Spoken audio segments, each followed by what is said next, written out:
Hai, Assalamualaikum warahmatullahi wabarakatuh. Perkenalkan, nama saya Nur Adilah, NIM 220403501028. Tampilnya saya di sini ingin menyelesaikan tugas ujian akhir semester dari mata kuliah Literasi Teknologi Dasar. Di sini saya akan memaparkan materi tentang ICT sebagai gudang ilmu pengetahuan. Dari teman-teman sekalian mungkin bertanya, apa sih itu ICT? ICT adalah Teknologi Informasi dan Komunikasi atau TIK yang berasal dari bahasa Inggris, yaitu Information and Communication Technology atau ICT. Adalah payung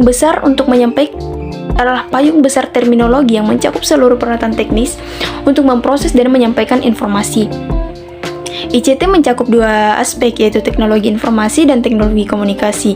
Teknologi informasi meliputi segala hal yang berkaitan dengan proses, penggunaan sebagai alat bantu, manipulasi, dan pengelolaan informasi.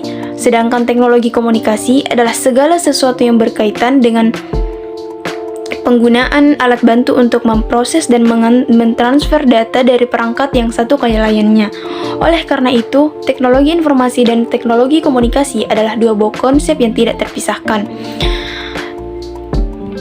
Selanjutnya yaitu TIK mencapai tiga aspek, yaitu teknologi komputer, muatan informasi, dan teknologi komunikasi.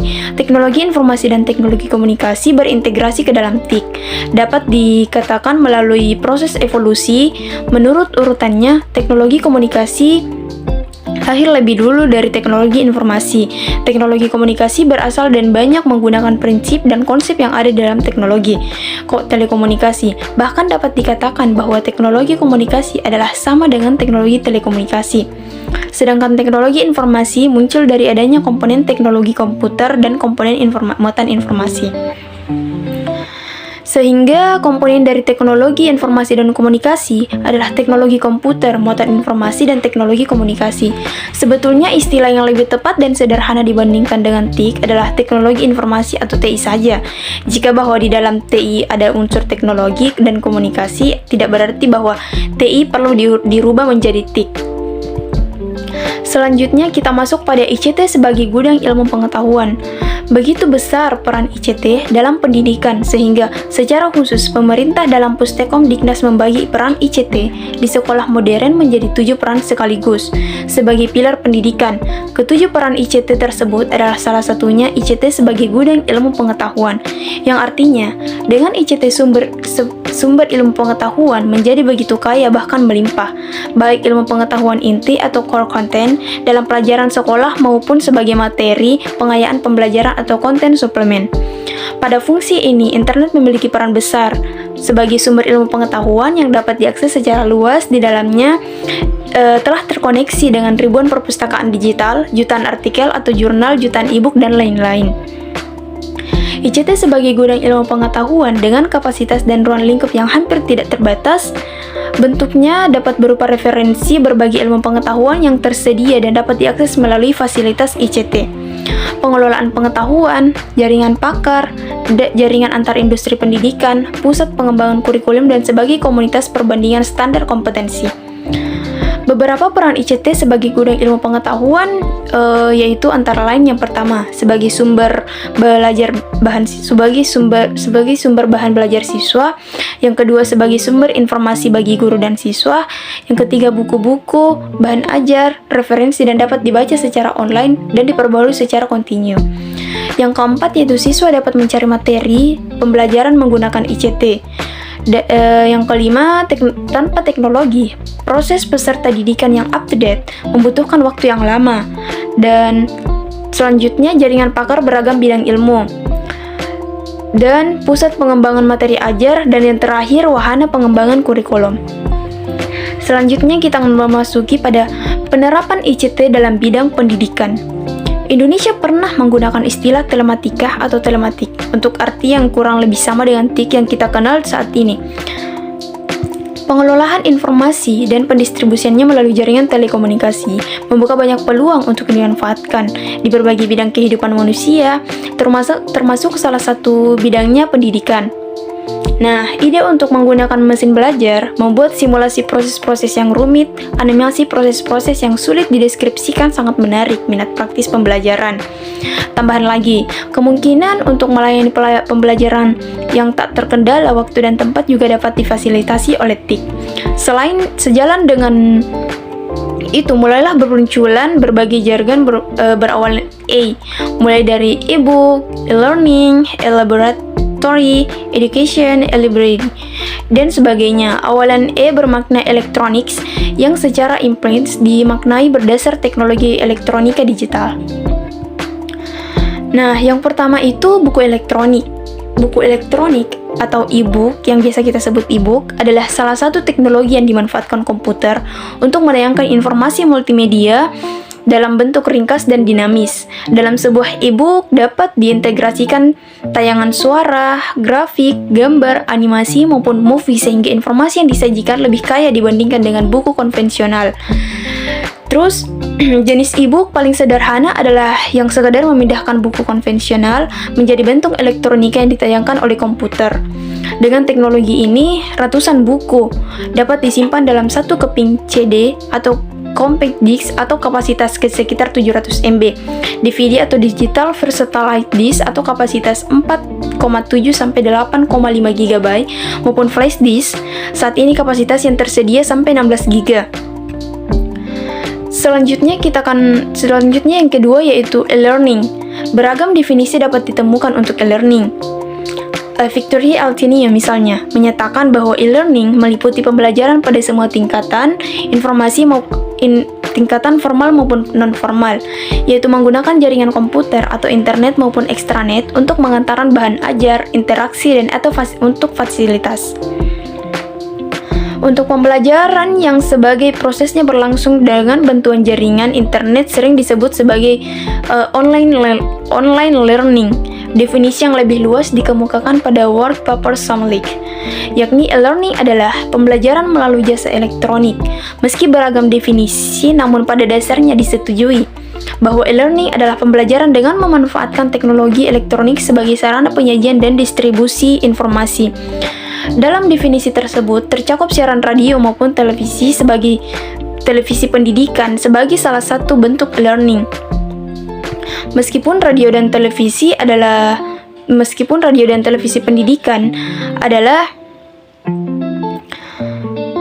salah satu bentuk learning, meski pada umumnya disepakati bahwa e-learning mencapai bentuk puncaknya setelah bersinergi dengan teknologi internet. Dan sekarang kita akan memasuki dampak ICT dalam bidang pendidikan. Seiring berkembangnya zaman, ICT semakin digunakan di dunia pembelajaran. Hal itu bisa terjadi karena ICT dirasa membawa keuntungan bagi pengajar maupun pelajar. Tapi tidak dapat dipungkiri, walaupun mempunyai keuntungan dan dampak positif, ICT pun juga mempunyai dampak negatif dari pembelajaran yang menggunakan ICT tersebut. Antara lain, yang pertama, pelajar jadi lebih mudah dalam belajar, karena kebanyakan pelajar lebih suka praktik dibandingkan teori. Yang kedua, pengajar jadi lebih mudah mengajar, lebih mudah menyampaikan materi dengan membuat presentasi-presentasi. Terus yang ketiga, bagi pelajar maupun pengajar, pemberian dan penerimaan materi atau tugas tidak harus bertatap muka. Jadi, jika pengajar berhalangan hadir tetap dapat memberi tugas atau materi melalui email. Yang keempat, dalam membuat laporan baik bagi pelajar maupun pengajar jadi lebih mudah karena jika memakai komputer akan mudah dikoreksi jika ada kesalahan dalam belajar. Dan yang kelima, dalam belajar, baik pelajar maupun pengajar akan lebih mudah mencari sumber karena adanya internet. Yang keenam, pembelajaran yang menggunakan ICT bisa dibuat menjadi lebih menarik, misalnya dengan memunculkan gambar atau suara sehingga pelajar menjadi lebih antusias untuk belajar. Yang ketujuh, segala sesuatu pasti ada dampak negatif dan positif, tidak terkecuali pembelajaran yang menggunakan ICT. Yang kedelapan, pembelajaran yang menggunakan ICT hanya bisa dilaksanakan oleh sekolah yang mampu. Bagi sekolah-sekolah yang kurang mampu akan ketinggalan dan siswanya akan kesulitan jika mereka masuk ke dalam sekolah-sekolah lanjutan di kota besar yang sudah sering menggunakan ICT. Dan yang kesembilan, setiap pelajar harus mendapat fasilitas yang sama. Jadi dalam pembelajaran yang menggunakan komputer, setiap pelajar harus memakai satu komputer yang memadai. Jika komputer dalam kondisi baik hanya sebagian, akan ada siswa yang hanya menonton sehingga mereka tidak menguasai penggunaan komputer tersebut. Yang ke-10, dalam pembelajaran, siswa-siswa yang tidak antusias dalam penerimaan materi seringkali lebih suka bermain game selama pembelajaran sehingga mereka tidak konsentrasi dan tidak menerima materi yang diajarkan. 11. Dalam pembelajaran yang menggunakan internet tidak dibatasi. Seringkali pelajar menggunakan internet bukan untuk keperluan belajar, misalnya membuka situs YouTube atau untuk menonton video dalam proses pembelajaran. Dan yang terakhir yaitu bagi pengajar yang malas untuk kelas, cenderung memberi tugas-tugas yang memanfaatkan internet sehingga tatap muka dan pelajar jarang terjadi, akibatnya pengajar tidak mengenali pelajarnya. Dan sekarang kita akan memasuki tentang pemanfaatan ICT dalam dunia pendidikan. ICT merupakan media berupa hasil teknologi informasi yang dipergunakan untuk manusia untuk berkomunikasi dan berbagi informasi. Oleh karena itu, dengan adanya pemanfaatan dan sekaligus penggunaan ICT dalam kehidupan sehari-hari dapat membantu, mempermudah, dan mempercepat pekerjaan-pekerjaan yang akan dilakukan oleh manusia, terutama dalam bidang pendidikan. Dalam bidang pendidikan, telah terdapat penelitian di dunia yang menunjukkan bahwa ICT dapat memimpin dan memperbaiki metode belajar bagi para pelajar serta menghasilkan metode pengajaran yang lebih baik. Nah, sekarang kita akan memasuki tentang peran guru dan siswa dalam pemanfaatan ICT. Di dalam proses belajar mengajar, ternyata tentunya ada subjek dan objek yang berperan secara aktif, dinamik, dan interaktif di dalam ruang belajar, baik di dalam kelas maupun di luar kelas. Guru dan siswa sama-sama dituntut untuk membuat suasana belajar dan proses transfer of knowledge yang berjalan menyenangkan secara tidak membosankan. Oleh karena itu, penataan peran guru dan siswa di dalam kelas yang mengintegrasikan ICT dari dalam pembelajaran perlu dipahami dan dimainkan dengan sebaik-baiknya. Kini, di era pendidikan berbasis TIK, peran guru tidak hanya sebagai pengajar semata, namun sekaligus menjadi fasilitator, kolaborator, mentor, pelatih, pengarah, dan teman belajar bagi siswa. Itulah tadi pemaparan materi dari saya. Selanjutnya saya akan menyimpulkan, di mana kesimpulannya adalah ICT adalah segala hal yang berkaitan dengan pemanfaatan komputer, juga untuk mengolah informasi sebagai sumber informasi bagi guru dan siswa.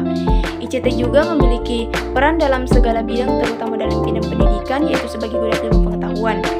Perkembangan dari ICT pun banyak, antara lain dapat membantu, mempermudah, dan mempercepat pekerjaan-pekerjaan yang akan dilakukan oleh manusia, seperti halnya terutama dalam bidang pendidikan. Di samping memiliki dampak positif, ICT juga memiliki dampak negatif, di mana penggunaan dapat mengakses tanpa batas informasi dan seringkali pelajar menggunakan internet bukan untuk keperluan belajar, misalnya membuka situs YouTube untuk menonton video dalam proses belajar. Sekian pemaparan materi dari saya mengenai ICT sebagai gudang ilmu pengetahuan. Kurang dan lebihnya mohon dimaafkan.